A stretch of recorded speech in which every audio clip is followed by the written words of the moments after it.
अखंड सौभाग्यवती भव, सती सावित्री सारखा संसार होवो. महाराज, सती सावित्री सारखा संसार होवो म्हणजे काय? आज वटपौर्णिमा, पुण्यशील सती सावित्रीच्या पतिनिष्ठेची, पतिप्रेमाची, पतिभक्तीची ही वटपौर्णिमा. सावित्रीच्या पुण्याईमुळे तिचा मृतपती जिवंत झाला. त्या पुण्यशील साध्वीची आठवण म्हणून ही पूजा करायची असते. पण महाराज, वडाचीच पूजा का करायची? सावित्रीचा पती सत्यवान हा वडाच्या झाडाखाली मृत झाला होता. त्याला पुनर्जीवन मिळालं, ते देखील वडाचं झाड होतं. वडाचं झाड पारंब्यातून पुनर्जन्म घेतं, पुन्हा नव्याने वृक्ष निर्माण होतो. त्याचप्रमाणे आपला संसार फुलावा, मुलं बाळ, नातवंड, पतवंड याची वंशवेल वाढावी, हीच यामागची भावना असते. अहो, सौभाग्य अलंकार म्हणजे कुंकुम तिलक. या सौभाग्य अलंकाराचं अलौकिक महत्व आहे, त्यात प्रबळ शक्ती आहे, हे सती सावित्रीनं दाखवून दिलेलं आहे. महाराज, ज्या सती सावित्रीच्या नावे आम्ही या वटवृक्षाला फेऱ्या घालून आमच्या सौभाग्याचं दान मागतो, त्या सती सावित्रीची कथा आम्हाला ठाऊक नाही. कृपया आम्हाला ती सांगाल का? मंडळी, महाभारतातल्या वनपर्वात ह्या सावित्रीची कथा सांगितलेली आहे. भद्र देशाचा राजा अश्वपती याला बराच काळ मूल होत नव्हतं, तर त्यानं गायत्रीची उपासना केली. गायत्री ही अश्वपतीला प्रसन्न झाली आणि उभय कुलांचा उद्धार करणारी कन्या प्राप्त होईल असा वर देती झाली. ही महापतिव्रता म्हणून हिची ख्याती सर्वत्र राहील असं भविष्यही गायत्रीनं वर्तवलं. राजमहालात राणीनं एका गोंडस मुलीला जन्म दिला. या सर्वांग सुंदर मुलीचं नाव राजानं सावित्री असं ठेवलं. झपाट्यानं काळ पुढे सरकत होता. सावित्रीनं बाल्य संपून तारुण्यात पदार्पण केलं आणि अश्वपती राजाची चिंता वाढली. अमात्य, आज सावित्रीची आई हयात असती तर हा प्रश्न इतका बिकट झाला नसता. महाराज, आजपर्यंत शेकडो स्थळं आली, पण सावित्रीच्या तोलामोलाचा पती मिळणं अवघडच झालंय. परमेश्वर स्वर्गात लग्नाच्या गाठी बांधतो असं म्हणतात अमात्य. आम्हाला तर सावित्रीची चिंता वाटू लागली. असे निराश का होता महाराज? सावित्रीचं लग्नाचं वय अजून टळून गेलेलं नाहीये. आम्ही जातीनं प्रयत्न करू.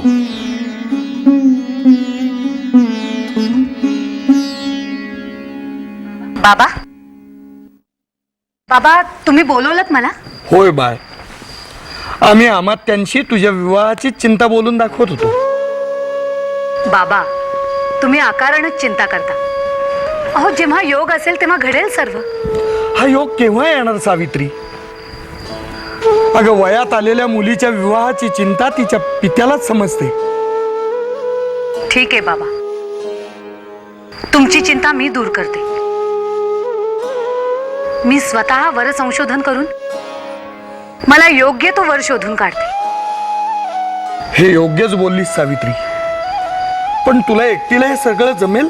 महाराज, मी स्वतः जाईन सावित्री बरोबर. मग तर काळजी नाही आपणास. तुम्ही असल्यावर काळजी कसली? सावित्रीवर आमचा पूर्ण विश्वास आहे. ती बुद्धिमान आहे, त्यामुळे तिची निवड तीच आमची निवड. मी प्रस्थानाची तयारी करतो. या आपण. चल सावित्री, तुला सुद्धा तयारी करायला हवी.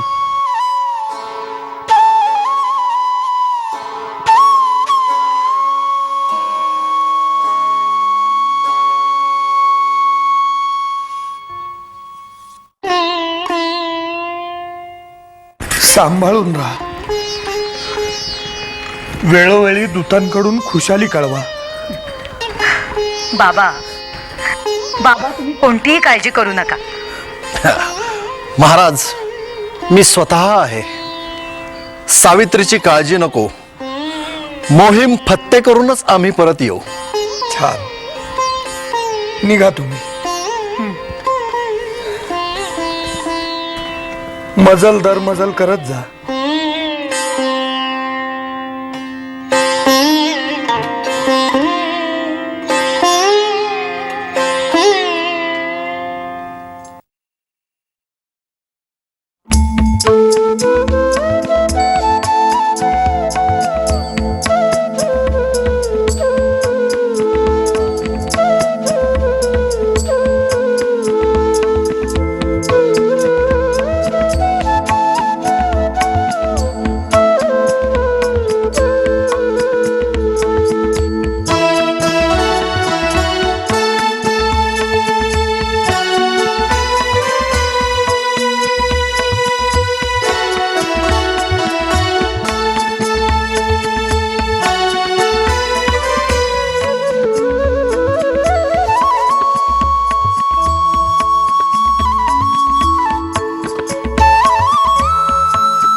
सत्यवती, आपल्या कुटीकडे कुणी येतंय का?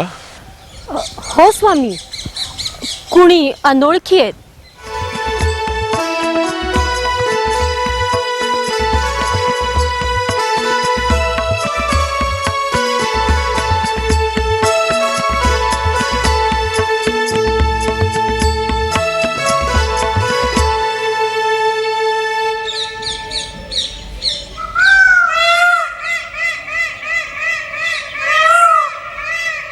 अमात्य, हे सुंदर कुठे कोणाची? कोण एवढ्या निबिड जंगलात राहत असेल? माझ्याही ध्यानात येत नाहीये.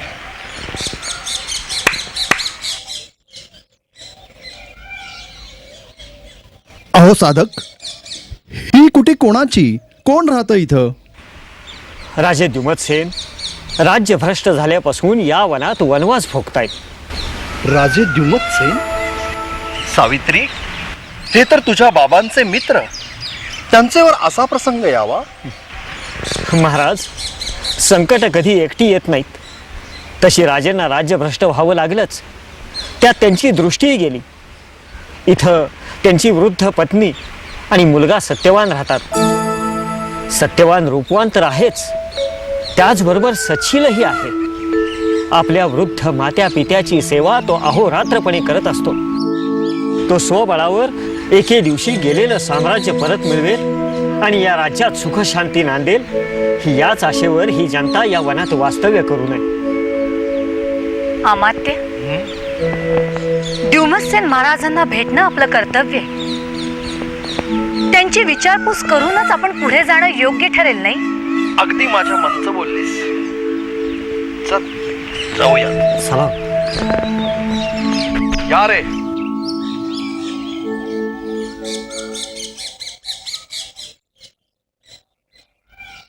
सावित्री, तुझे पिता अश्वपती आणि आम्ही बालमित्र. तुमच्या मद्र देशाचा विस्तार आमचे कानी येत असे आणि ते ऐकून आमचा ऊर अभिमानानं भरून येत असे.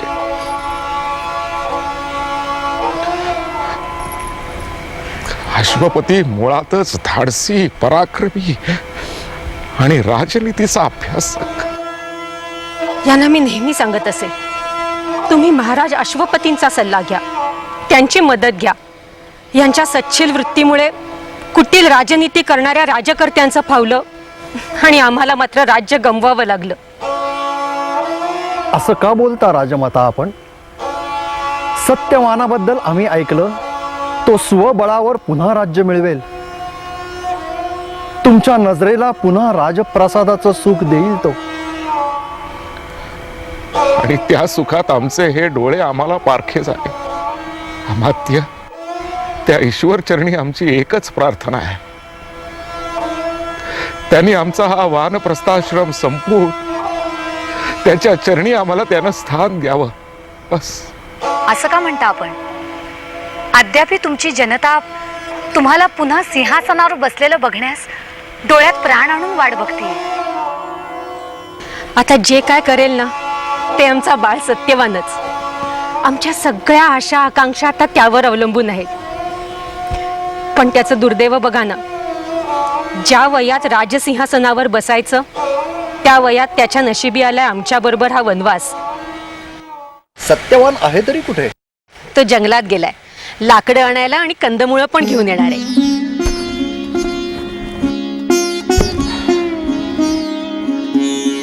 हा आलाच.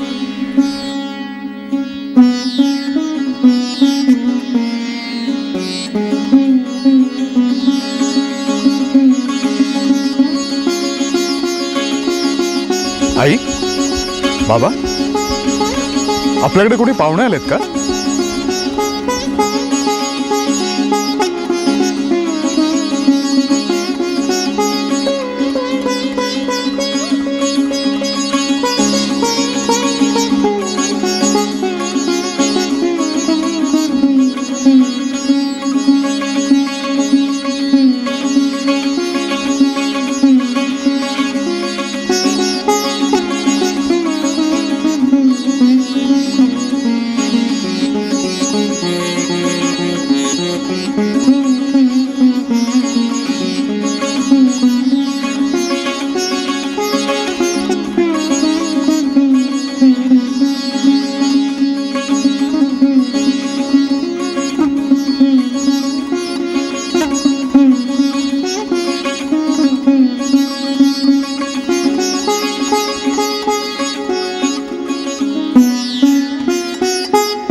अमात्य,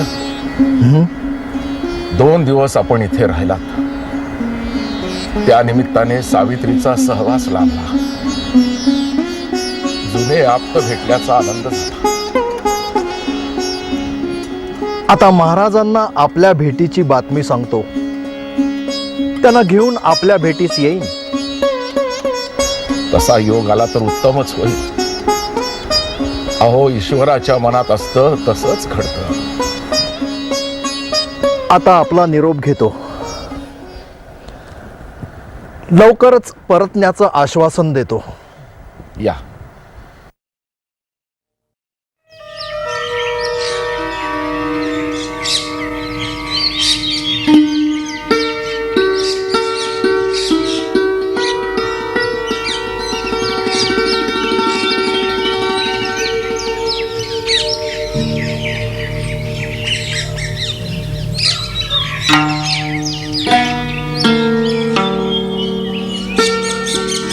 सावित्री, निघायचं ना? मेणा तयार आहे. कुठे निघायचे? पुढील राज्यात. वर संशोधनाची मोहीम अजून संपलेली नाहीये. ती संपली आहे अमात्य. मी समजलो नाही.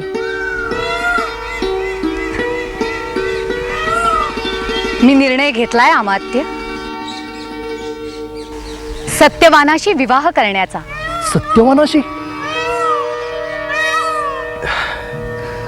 नाही, म्हणजे सत्यवान सच्शील, गुणी, पराक्रमी आहे, पण आज लौकिक दृष्ट्या. अमात्य, लौकिकताही प्रारब्धाच्या रथावर बसून प्रवास करत असते. आज आपण राजे आहोत, पण उद्याचं कोणी सांगितलंय? सावित्री, तू राजवैभवात वाढलेली, सत्यवानाबरोबर आयुष्यभर खडतर वनवास भोगणं शक्य होणार आहे का? अमात्य, पती सधन असण्यापेक्षा तो गुणवान, सच्शील असावा. अशा पतीच्या सान्निध्यात वनवासाचंही नंदनवन होते.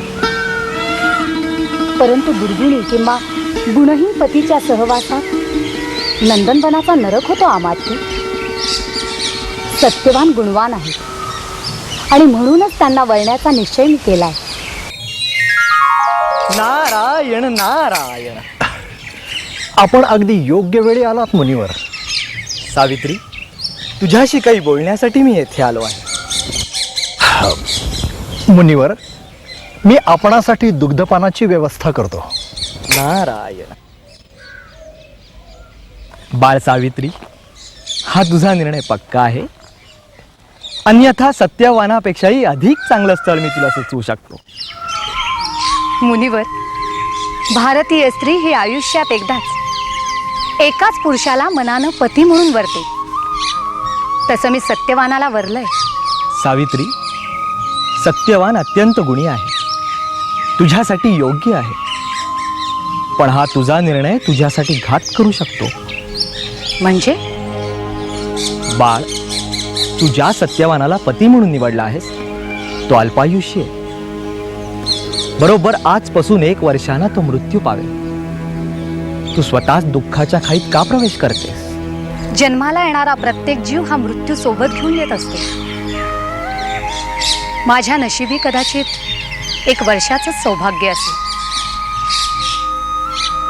पातिव्रत्याचं सामर्थ्य हे काळापलीकडे असतं. मुलीवर,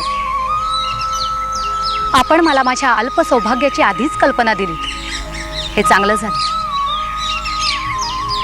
आता मला आयुष्यभराचं सुख हे वर्षभरातच जमा करावं लागेल. आणि त्यासाठी मला आता विवाहाची घाई करावी लागेल. मला आशीर्वाद द्या. कल्याण वस्तू. नारायण नारायण.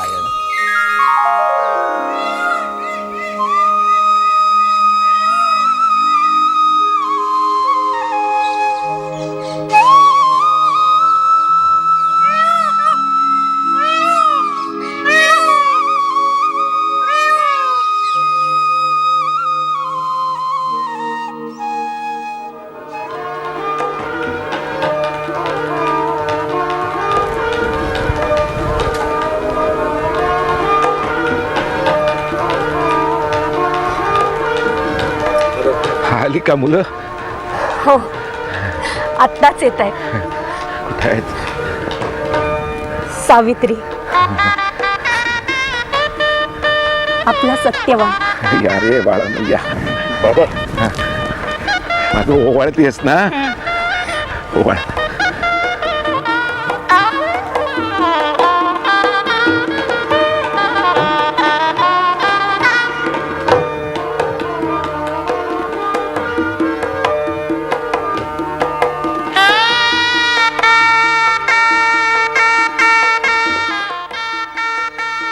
महाराज, आज या विवाहामुळे आपल्या मैत्रीचं रूपांतर नात्यामध्ये झालंय. खरंय खरंय. सावित्री सारखी सून आम्हाला मिळाली. आमच्या वृद्धत्वाची चिंताच मिटली. अगदी खरंय. सत्यवानाची काळजी घ्यायला त्याचा आता हक्काचा माणूस आलाय. सुनमुख बघणं आमच्या नशिबी नसलं तरी आता आम्हाला त्याचं दुःख नाही. महाराज, या शुभप्रसंगी आपण असं का बोलताय? अद्याप आपणास त्यांचा फुललेला संसार सांभाळायचा आहे आणि गेलेलं राजसिंहासन सुद्धा परत मिळवायचंय.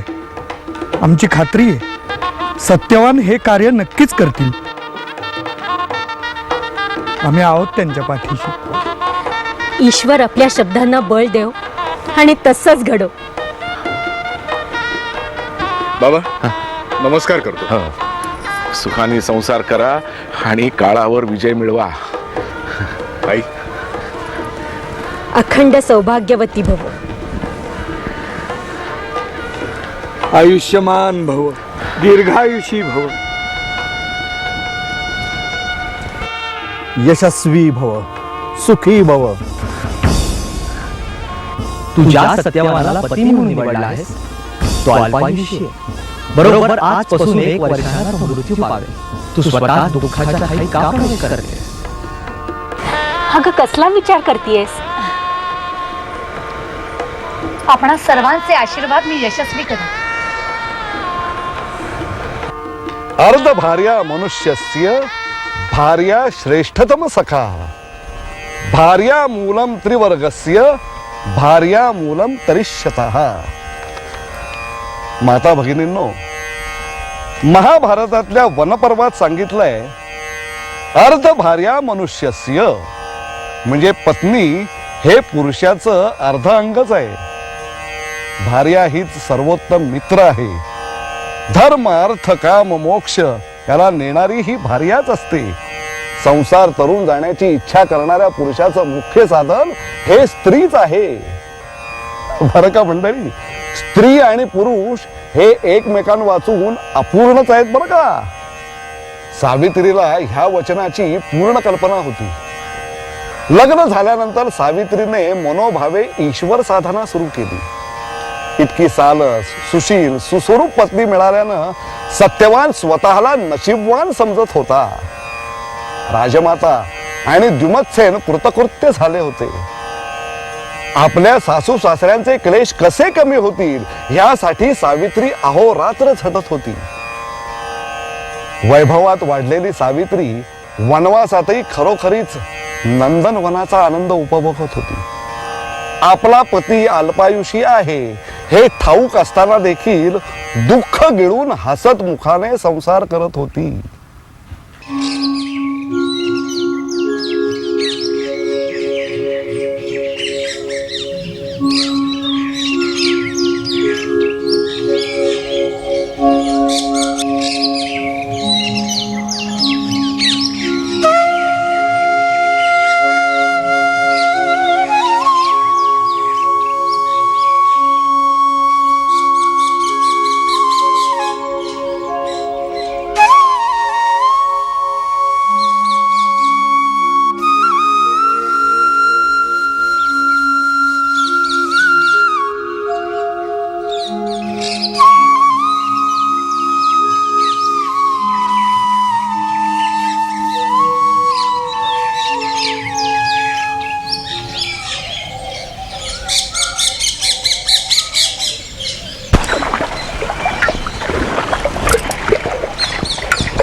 नारायण नारायण. नमस्कार मुनिवर. सावित्री, कशी आहेस? संसार सुखात न्हाऊन निघतीये. गुणवान प्रेम करणारा पती आणि माता पित्यांची आठवणही होऊ नये इतकी माया करणारे सासू सासरे असताना दुसरं आणखीन काय नांदणार? सावित्री, सुखासीनतेत आपण भविष्यात येणाऱ्या दुःखालाही स्मरत नाही. नारायण नारायण. मुनिवर, उद्याच्या दुःखासाठी आजच्या आनंदाचा बळी का द्यायचा? विधिलिखित तर मी बदलू शकत नाही. जे अशक्य आहे त्याचा शोक करण्यापेक्षा आयुष्यातला प्रत्येक क्षण मी अमृतमय करण्याचा प्रयत्न करते. सावित्री, भविष्यात दुःखाचा डोंगर कोसळणार आहे हे ज्ञात असताना, सतत मृत्यूची छाया असताना देखील तू हसत मुखाने संसार करतेस हे खरोखरच अद्वितीय आहे. मुनिवर, पतिभक्ती ही साधना आहे आणि साधना ही माणसाला कोणत्याही आपत्तीतून तारून नेते असा माझा विश्वास आहे. अल्पायुषी पतीसाठी तुझा जीव इतका तळमळतो? मुनिवर, ज्या पती बरोबर मी सप्तपती चालले त्याच पतीचा सहवास मला 7 जन्म मिळावा एवढीच इच्छा आहे. सावित्री, तुझी पतिनिष्ठा पाहून मी तृप्त झालो. मी तुला शब्द देतो, माझ्या परीने जेवढं शक्य होईल ते मी नक्कीच करेन. परंतु विधी लिखित बदलणे मला शक्य नाही. नारायण नारायण.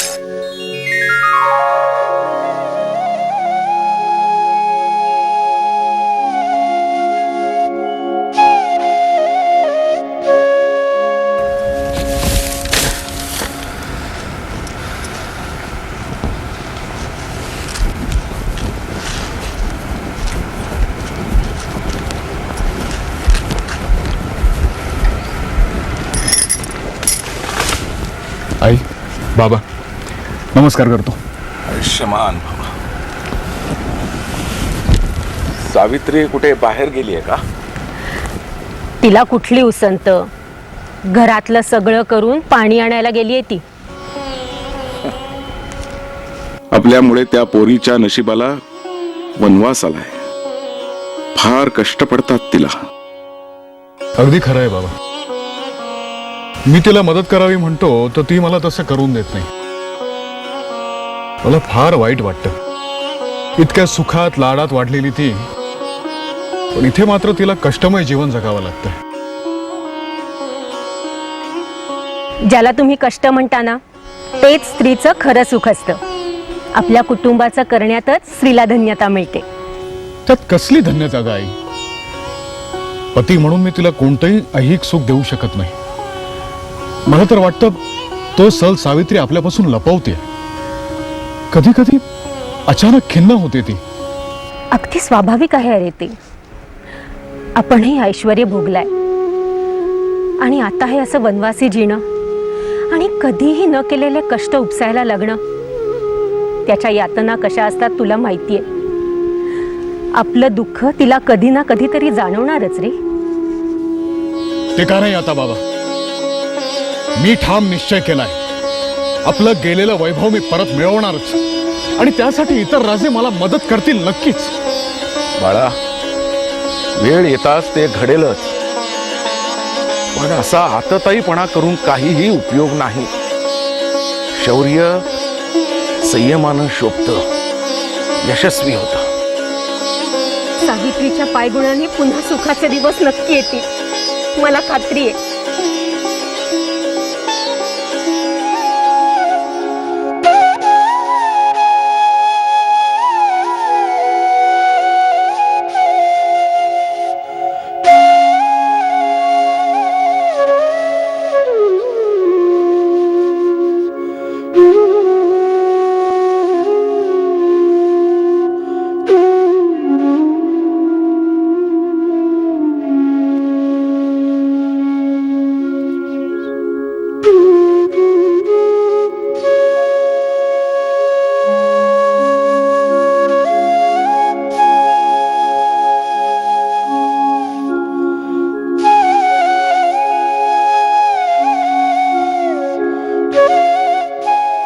बाळ सावित्री, अगं किती करशील? दिवसभर घरातली कामं आणि आता आमच्या वृद्धांची सेवा. आई, अहो तुमची सेवा करण्यात कसले आलेत कष्ट. नारायण नारायण. मुनिवर, कल्याण वस्तू. सावित्री, येणाऱ्या संकटांकडे मानवाने कितीही कानाडोळा केला तरी ते सावट टळत नसतं. क्षमा करावी मुनिवर, परंतु माणसानं भविष्यात घडणाऱ्या गोष्टींचा विचार करून ह्या आनंदी क्षणांचा बळी का द्यायचा? चिंता ही चितेपेक्षा दाहक असते. चिता जाळून भस्म करते, परंतु चिंता ती सतत भाजत असते. सावित्री, सर्व समजूत असून घडणाऱ्या सर्व घटना अटळ असून देखील तू इतकी निश्चयी, इतकी शांत, सौम्य कशी काय बोलू शकतेस? ही शक्ती तुला दिली कोणी? माझ्या पातिव्रत्यानं, माझ्या स्वामीनिष्ठेनं, माझ्या सौभाग्यानं. मुनिवर, मी एक पतिव्रत आहे आणि पती सेवा हीच माझी साधन आहे. आणि माझ्या या साधनेची शक्ती इतकी प्रखर आहे की मी मृत्यूही अंकित करीन. सावित्री, अतिशय खेदाने म्हणावं लागतंय की हा तुझा अंधविश्वास आहे. अगं, विधी लिखित बदलणे आणि काळावर विजय मिळवणे हे देवदेवतांनाही शक्य झालेलं नाही. मान्य आहे मुनिवर, पण ते एका पतिव्रतेला अशक्य नाहीये. माझ्या पतीचा मृत्यू जवळ आला याची जाणीव करून द्यायलाच तुम्ही इथे आलायत ना. परंतु दिवसच नव्हे तर मी क्षण मोजते. येणाऱ्या संकटांना मी आव्हान समजते. काळ जरी समोर येऊन ठाकला तरीही मी विचलित होणार नाही. मुनिवर, माझ्या भाळी जे कुमकुम तिलक आहे ना, त्याचं तेज कधीही मावळू नये असा आशीर्वाद द्या मला. माझ्या माथे अखंड सौभाग्याचं लेणं वास करू दे असा आशीर्वाद द्या. असा आशीर्वाद मी तुला कसा देऊ पोरे? नमस्कार करते.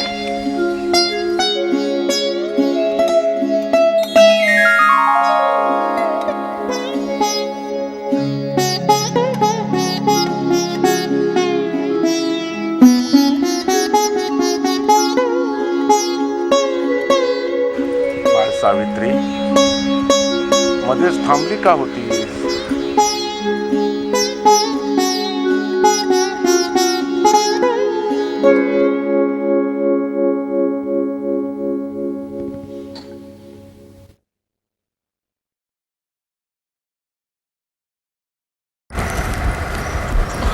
आई, बाबा, नमस्कार करतो. सुखी बाबा.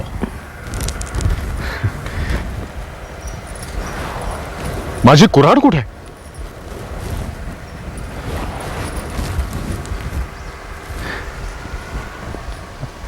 हे काय सावित्री, आज विजयादशमी एका शस्त्राची पूजा करायला? या शस्त्रानं महाकाय वृक्ष तुटून खाली पडतात. हे शस्त्र आपणास देवस्वरूपच आहे, तेव्हा त्याची पूजा नको का करायला? तू म्हणतेस ते अगदी खरं आहे. मला तर वनात जायला उशीर होतोय, मी निघतो. आज मी देखील येणार आहे तुमच्या बरोबर. काय, तू माझ्या बरोबर येणार आहेस वनात? लाकडं फोडायला? ऐकलंत का माते? ही माझ्या बरोबर वनात येणार आहे. हो, येणारच आहे, कारण आज माझं पतिव्रत आहे आणि आज एक क्षणभरही मी तुमच्यापासून दूर राहणार नाहीये. सावित्री, अगं तू गेले 3 दिवस निरंकार उपवास करतेयस. आधीच किती क्षीण झालीयस आणि आता वनात कशाला जायचंय? सत्यवान लाकडं तोडून आणेल आणि कंदमुळं पण घेऊन येईल. आपण माझा हट्ट समजून घ्यावा माते. माझं पतिव्रत आहे, ते मोडलेलं तुम्हाला आवडेल का? अहो, तुम्ही पोरीच्या व्रतात बाधा कशाला आणता? तिला जायचं असेल तर जाऊ द्या. अहो, काहीतरी काय बोलताय? जंगलातली श्वापद, भीतीदायक वाटा, कधी काय होईल याचा नेम नाही. माते, तुम्ही आमची अशी कधीच चिंता करत नाही. बाळ सत्यवाना, पुरुषांची चिंता करायची नसते, त्यांना पराक्रमाची साथ असते. स्त्री मुळातच कोमल असते. सावित्रीला या खडतर अनुभवांची सवय नाही म्हणून चिंता वाटते. आपण वडील आहात. आपल्या आज्ञे वाचून कुमार मला वनात नेणार नाही आणि मी व्रतस्थ असल्यानं त्यांना एकटं जाऊ देणार नाही. मोठी हट्टी आहे पोर. सत्यवाना, ने तिला सोबत, परंतु तिची काळजी घे.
मला जरा गरगरतंय. मी जरा निसतो. काय काय होते?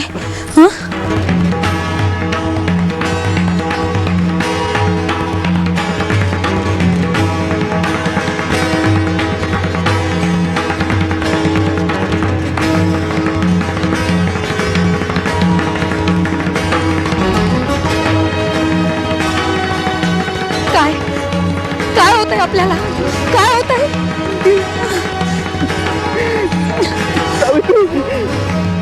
माझा प्राण कोणीतरी ओढू पाहतंय. जीव घाबरवतोय माझं. माझं सौभाग्य कोण आता कोण प्रयत्न करतंय? कोण आहे? कोण आहे?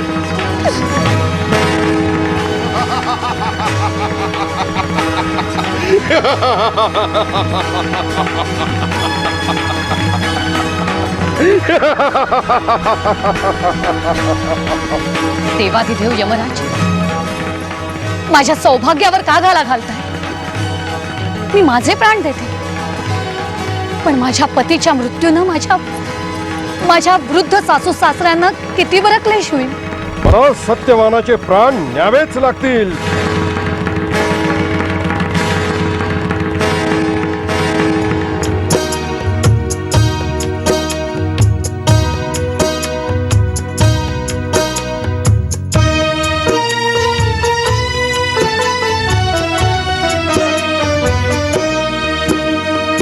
तूच माय बाप मुचा, तूच न्यायदाता. तूच माय बाप मुचा, तूच न्यायदाता. सांगपती विना जगिया कोण सेत्राता. सांगपती विना जगिया कोण सेत्राता.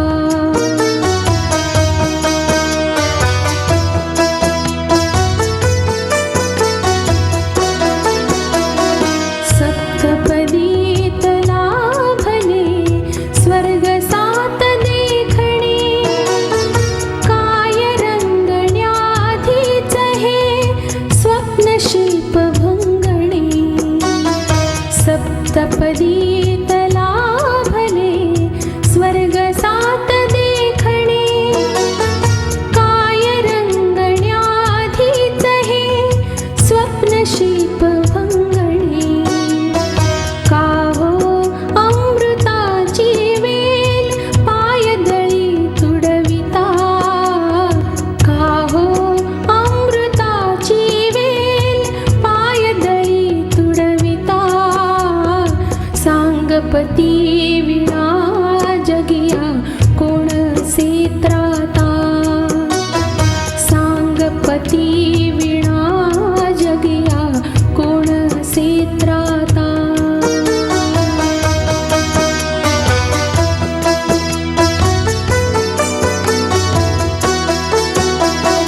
पती हेच साध्य माझे, भक्ती हीच साधना. पती विना संसाराची काय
पती विना जगिया कोणसे त्राता सांग पती विना जगिया कोणसे त्राता सांग पती विना जगिया कोणसे त्राता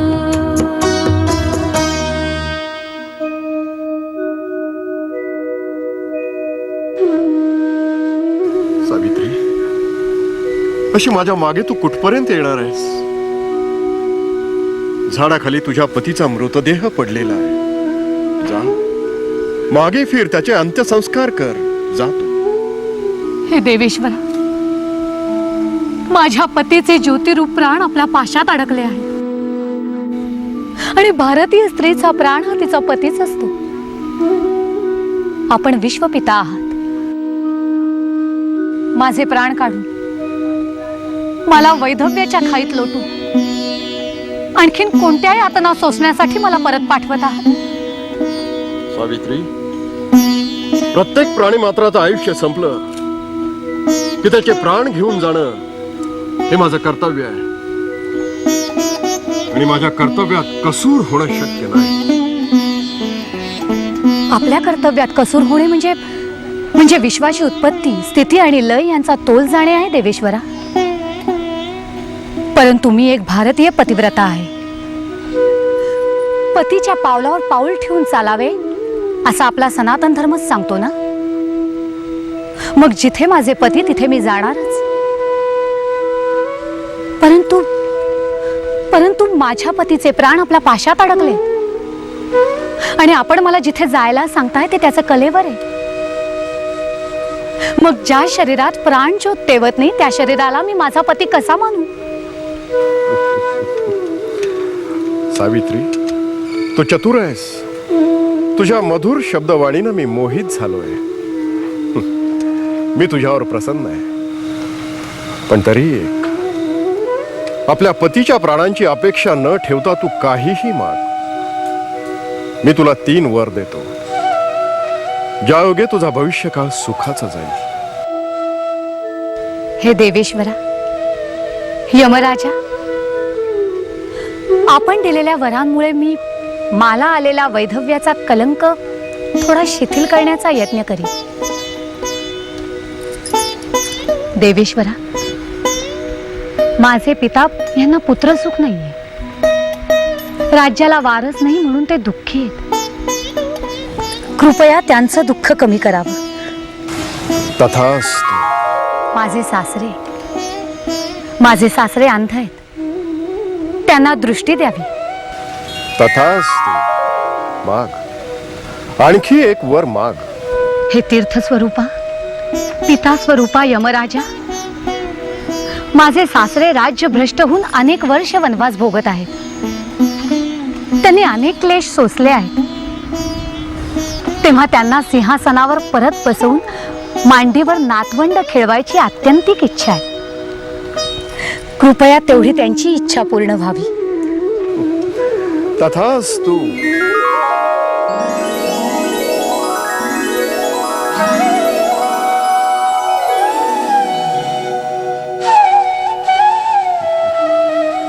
सावित्री, तू दोन्ही कुळांची उद्धार करती झालीस. तथापि तू स्वतःसाठी काहीही मागितलं नाहीस. तुझ्या इच्छेप्रमाणे मी तुला 3ही वर दिले आहेत. आता तू परत जा. मीही जातो. मी परत कशी जाऊ देवेश्वरा? माझ्या सासऱ्यांना जर मांडीवर नातवंड खेळवायची असतील तर त्यांच्या एकुलत्या एका मुलाशिवाय ते कसं शक्य होणार? माझ्या पतीशिवाय मला पुत्र प्राप्ती कशी होणार हे सांगा बरं. तेव्हा देवेश्वरा, माझ्या पतीचे प्राण मला अर्पण करून आपण आपल्या वराला सत्यता द्यावी.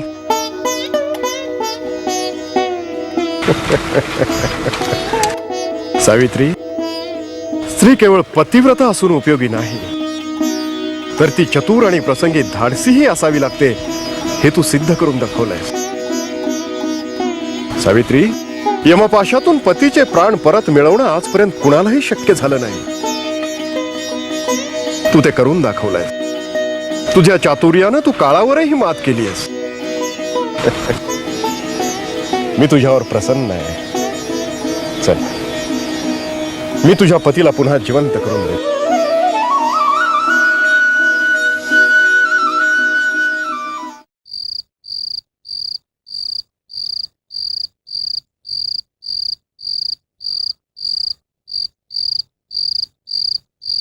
स्वामी, अजून सत्यवान सावित्री आले नाहीत. हो ना, बराच काळ उलटून गेला. कुठे असतील कोण जाणे.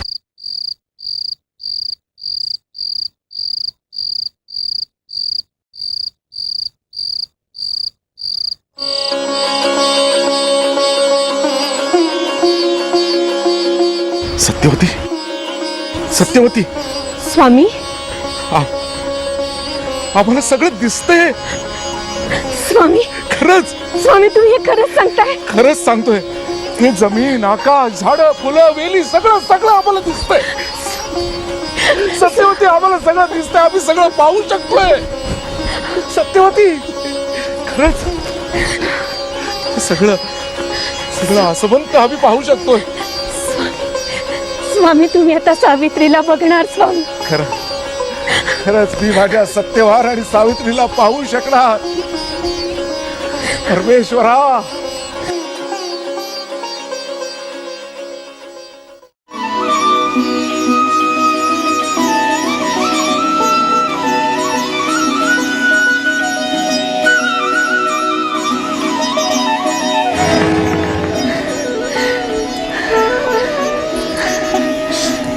सावित्री, सावित्री, मी इतका वेळ झोपलो होतो का? रात्र झाली आणि घरी काळजी करत असतील. खरंय, घरी काळजी करत असते. आपल्याला निघायला हवं. सावित्री, काय झालं? नाही, मला तू उठवलं का नाहीस? आणि मी किती वेळ झोपलो होतो. हे बघा, काय झालं? काय हे बघा, हे सगळं तुम्हाला मी घरी जाऊन सांगेन. पण आधी घरी तर चला. चला, सावकाश.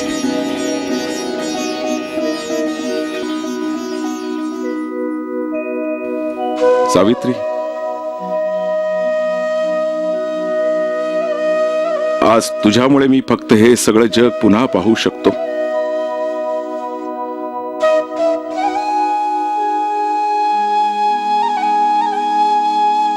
माझा सत्यवान सुद्धा केवळ तुझ्यामुळे मला पुन्हा दिसला. सावित्री, तुझी पुण्याई फार मोठी आहे बाळा. काळाशी झुंज देऊन तू आज खऱ्या अर्थाने अखंड सौभाग्यवती झालीस पोरी. आपण वडीलधाऱ्यांच्या आशीर्वादाला मी सार्थक करू शकले, हेच माझं भाग्य. पतिव्रत फळाला आलं.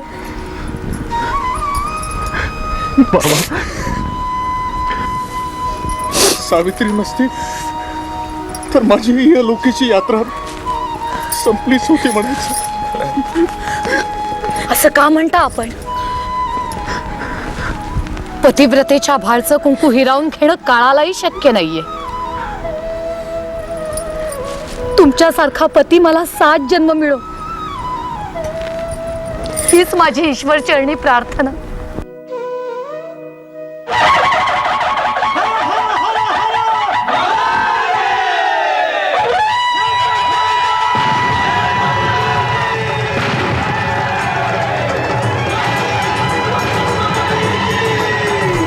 अश्वपती महाराज,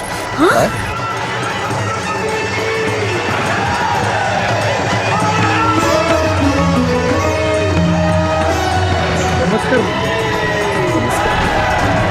अश्वपती, हे सगळं काय?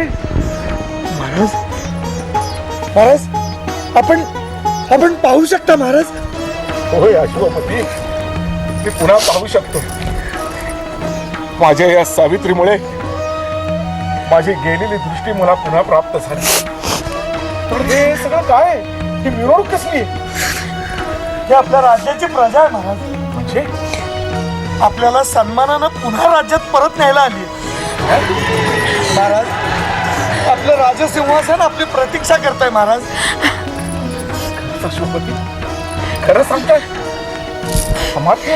होय महाराज, अगदी खरं महाराज, अगदी खरं.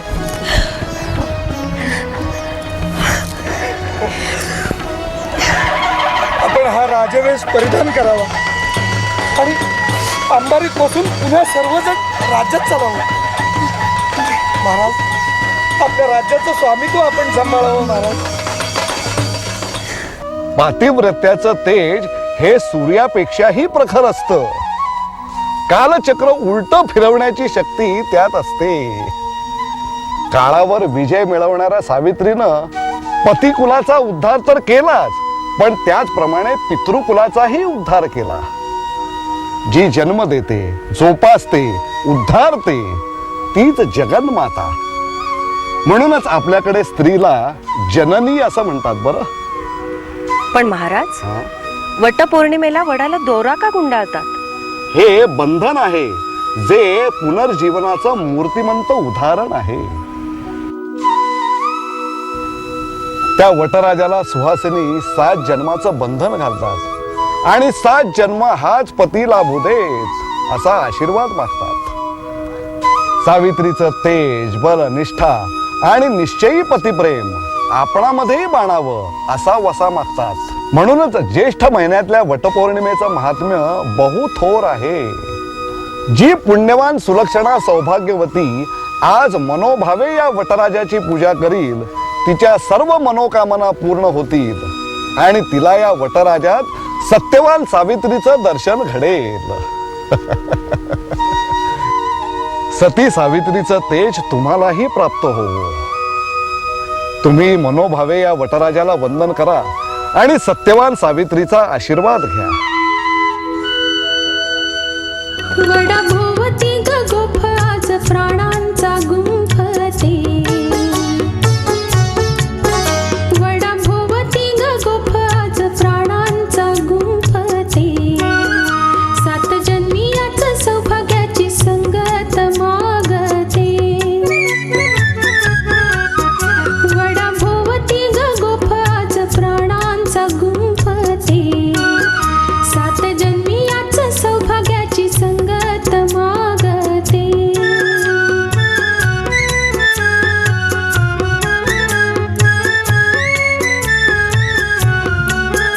रामरूप सीता छाया प्राण 1 2 काया. रामरूप सीता छाया प्राण 1 2 काया. हीच एक रूप माया तुझ्या रूपात पाहते. 7 जन्मियाचं सौभाग्याची संगत मागते. 7 जन्मी